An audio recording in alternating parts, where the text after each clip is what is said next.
абу муслими хуросонӣ ҷавони тоҷик ки дар замони хилофати араб барои беҳтар шудани зиндагии мардум ва нуфузи дини ислом ба аббосиён кӯмак мекунад ва онҳо ҳокимиятро дар хилофат ба даст меоранд, аммо мутаассифона қурбонии бадбиниҳо ва бозиҳои аббосиён мегардад ва абу муслимро номардона ба қатл мерасонанд.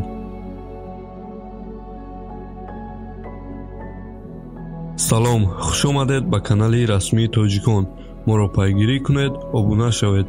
обуна шудан бузургтарин ҳимоят аз ҷониби шумо барои мост ва ҳавасманд мешавем ки меҳнати моро қадр мекунед ва боз наворҳоро хубтару беҳтар таҳия мекунем. абдураҳмон ибни муслим ё ҳамон абу муслими хуросонӣ. тибқи баъзе маълумотҳо номи аслии абу муслимро беҳзодон фарзанди Вардод Ҳурмуз меноманд. тибқи маълумотҳои дигар падараш аз Санҷар ё қарияи мохувони Марв буда баъзе вақт ба Куфа барои тиҷорат чорво мебурд. ӯ дар Куфа канизеро харида буд ва ҳар ҷо мерафт ӯро бо худ мебурд. падари абу муслим канизашро ба занӣ гирифтааст, каниз ҳомила шуд ва абу муслимро таваллуд кард. ин ҳодиса дар Футиқи Озарбойҷон рӯй дод, зеро падари абу муслим қарздор мешавад ва ба он ҷо мегурезад.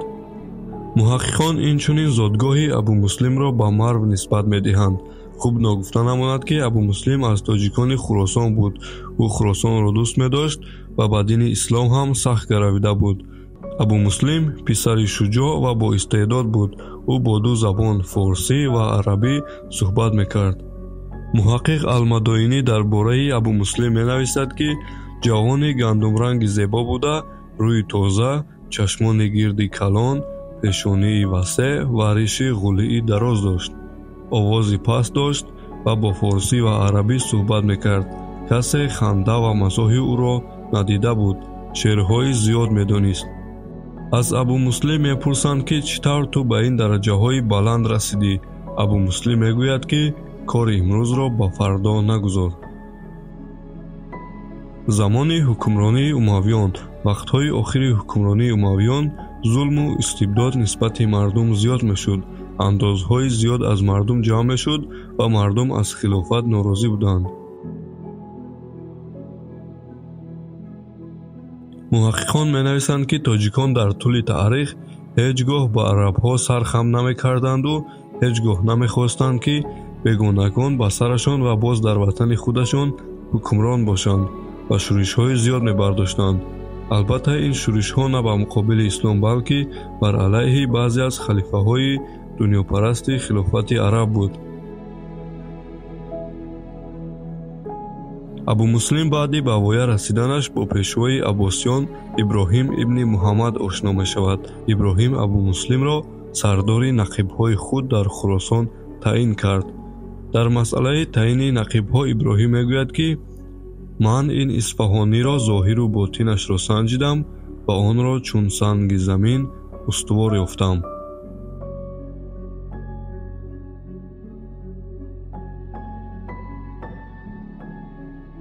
аббосиён амакзодагони паёмбари ислом Муҳаммад саллаллоҳу алайҳи васалам буданд, ки ба Хуросон ба дарға шуданд ва аз ҷониби умавиён таҳқир ва тавҳин мешуданд. хонадони аббосиён ба ҳеҷ қавму қабилаи арабҳо бовар надоштанд ва татбиқи орзуи мақсадҳои худро ба хуросониҳо вомегзоштанд. абу муслими хуросонӣ бо аббосиён дар иртибот буд ва аббосиён барои ба сари ҳокимият омаданашон аз абу муслим умеди калон доштанд. абу муслими хуросонӣ ҷавоне ки маҳорати ҷангӣ ва дониши баланд дошт, инчунин барои ислом ҷонашро фидо мекард. ӯ гурӯҳе аз мардуми Хуросонро дар гирди худ муттаҳид мекунад, барои ҷанг бар зидди умавиён ва озод шудани мардум тайёрӣ медид. хонаводаи аббосиён ба хуросониҳо ва арабҳо инчунин ба абу муслим ҳам ваъда медиҳанд ки агар ба сари ҳокимият биёянд, зиндагии мардумро хуб мекунанд.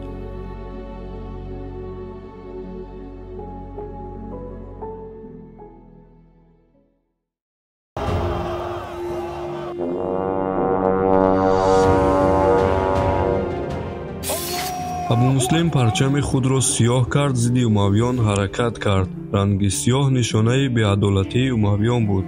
дар роҳ мардуми тоҷику форс ва абу муслим ҳамроҳ шуданд. инчунин арабҳое ки аз хилофат норозӣ буданд ба абу муслим мепайвастанд. лашкари абу муслим аз мардуми оддӣ иборат буд. тибқи баъзе маълумотҳо амалиёти абу муслимро шӯриши сиёҳҷомагон низ меноманд. абу муслим ба марв меравад ва даъват ба шӯришро дар ҳамон марв шурӯъ мекунад. кори даъват ба уҳдаи яке аз намояндагони аббосиён сулаймон ибни касир гузошта шуда буд.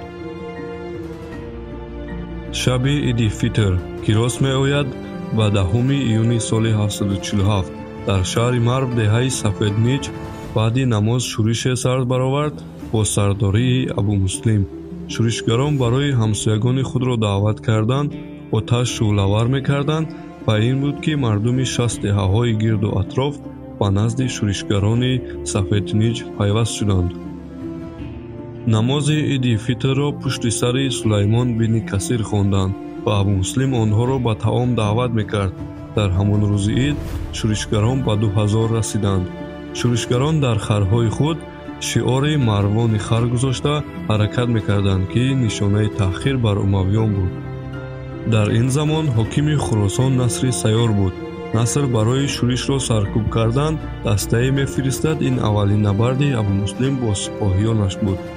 аммо лашкарони насри сайёр шикаст мехӯранд.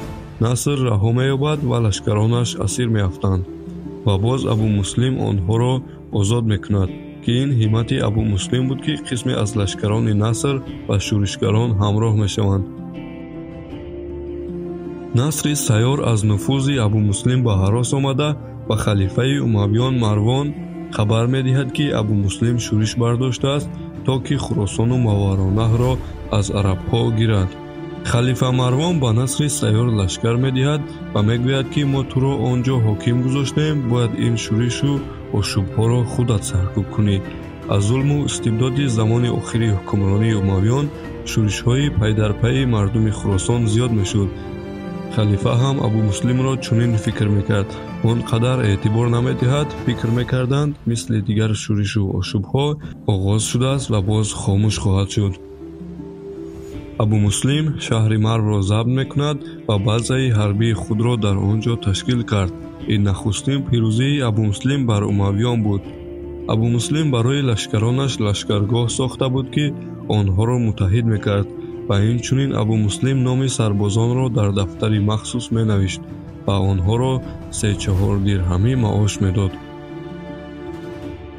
нуқтаи муҳим ки бояд қайд кунем, албатта қисме аз мардуми форсу тоҷик ба ислом сахт гаравида буданд, исломро писандиданд ва дар ин замон гурӯҳи дигари мардуми форсу тоҷик низ вуҷуд доштанд ки ҳанӯз исломро напазирифта буданд.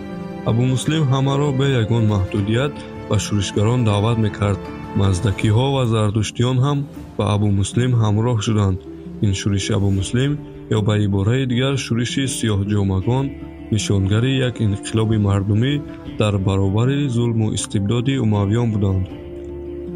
шӯриш дар муддати кӯтоҳ тамоми вилоятҳои тоҷикзамини шарқӣ, ҳирот, бушанг, марв, толиқон, хатлон, суғд, нусай, абевард, балх, нишопур ва дигар ҷойҳоро фаро гирифт. мардум гурӯҳ пиёдаву савора ба ҳаракати абу муслим мепайвастиданд. охирин ва муҳимтарин ҷанги сиёҳҷомагон бар зидди умавиён соли 749 дар наздикии шаҳри мавсили ироқ рух дод. умавиён шикаст хӯрданд ва охирин намояндаи онҳо халифа марвон ба миср гурехт ва соли 750 дар ҳамон пусири миср аз ҷониби хуросониён кушта шуд. абу муслим умавиёнро аз сари ҳокимият дур кард ва аввалин намояндаи аббосиён абдулаббос абдулло ки маъруф ба сафо соли 749 дар ироқ ба тахти хилофат нишаст. абу муслим вазифаи худро иҷро кард ва дар хуросону моваронаҳр ҳукмронӣ мекард. яке аз корнамоиҳои бузурге ки абу муслими хуросонӣ барои хуросони бузург кард, ин шикасти чин барои ҳазорсолаҳост. соли 751 лашкари бузурги чин, яъне ҳамин хитои имрӯза бо мақсади тасарруф ба ҳафтруд ворид мешавад. чиниҳо бо урдуи азими 50 000 нафараи ҷангӣ бо тайёрии махсус ба ҷанг медароянд. ҳатто баъзе маълумотҳо теъдоди лашкари Чинро то ба 100 000 ҳам гуфтаанд. Абу Муслим лашкареро бо сардории шахси кордони худ ва нобиғаи ҷанг Зиёди Солеҳ мефиристад. Сарчашмаҳои таърихӣ теъдоди лашкари Зиёди Солеҳро то 10 000 ва ё 15 000 гуфтаанд.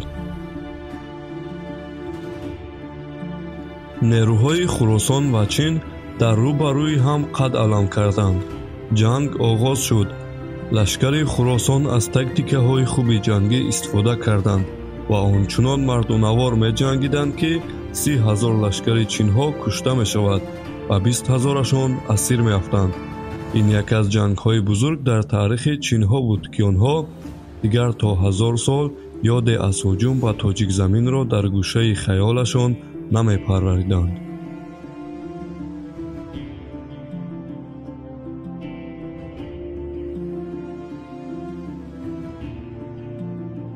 муаррихон менависанд ки чинҳо баъди шикаст хӯрданашон қисме аз лашкар ки асир наафтода буд ҳатто дигар аз амри сарлашкаронашон итоат намекарданд ва рӯ ба гурез мениҳанд. он чӣ ки онҳо фикр мекарданд ин фирор ва фақат наҷоти ҷони худашон буд. ва дар натиҷа ки будани хуросониҳоро ба душман нишон дод ва марзи хуросони бузург густурдатар гардид. ҳамчунин иқтидори хилофатро низ афзуд. ин кӯмак ва дастгирии форсу тоҷик буд ки аббосиён соҳиби ҳокимият гарданд.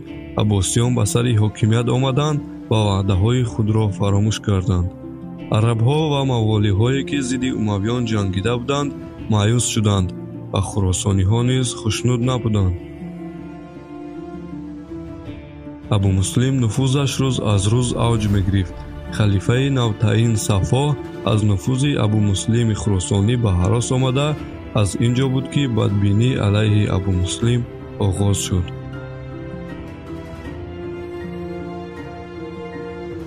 баъд аз вафоти Сафо халифаи дуюми аббосиён абу ҷаъфар ба тахти хилофат нишаст. ӯ бо лақаби Мансур машҳур аст. мансур аз замони ба сари ҳокимият омаданаш чунин ақида дошт ки бояд ҳар чӣ зудтар абу муслими хуросонӣ нест карда шавад ва хуросониён яъне форсу тоҷик саркӯб шаванд, чунки онҳо метавонанд хилофати арабро аз байн баранд. вақте абу муслим ба ҳаҷ меравад алайҳи абу муслим тавтеа оғоз мешавад ва чанд бор ба таври пинҳонӣ қасди ҷони абу муслимро мекунанд, аммо муваффақ намешаванд, чун абу муслими хуросонӣ аз корҳои онҳо бохабар буд. муаррихон менависанд ки халифа Мансур абу муслимро ба дарбори хилофат даъват мекунад. абу муслим ворид мешавад. халифа Мансур ӯро оғӯш мегирад ва назди худ мешинонад ва суҳбат мекарданд. халифа Мансур ҳангоми суҳбат бо дастонаш ишора мекунад ки аз паси парда ду сарбоз омада бо теғ абу муслимро номардона ба қатл мерасонанд.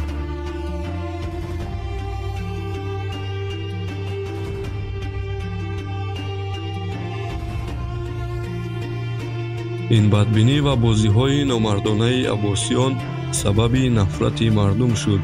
халифа ба мардум чунин арз кард ки гӯё абу муслим барои хиёнат ба қатл расида бошад, аммо мардум ӯро бовар накарданд.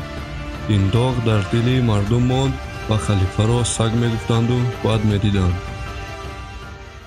муаррих менависад ки қатли абу муслим сахттарин мусибат барои мардуми Хуросон буд. онҳо то чанд рӯз марги абу муслимро бовар надоштанд. мардум чашмонашон чор интизори омадани абу муслим буданд. баъди ин рафтори номардонаи аббосиён шӯришҳои дигар низ пай дар пай оғоз шуд. шӯришҳое ки баъди қатли абу муслим сар бароварданд, дар бораи онҳо аз канали расмии тоҷикон дидан кунед. хуб дӯстон, ин буд воқеияти абу муслими хуросонӣ. мо маълумотҳоро дар асоси манбаъҳои мӯътабар ва эътирофшуда ва сарчашмаҳои таърихие ки шоҳидони он давр навистанд ба роҳ гузоштем. мо китобҳо ва сарчашмаҳоро дар телеграм-канали саҳифаи тоҷикон ки силка ё ҳамон суроваашро дар зери навор гузоштем, даромада китобҳоро мутолиа кунед. сипосгузорем ки бо мо ҳастед.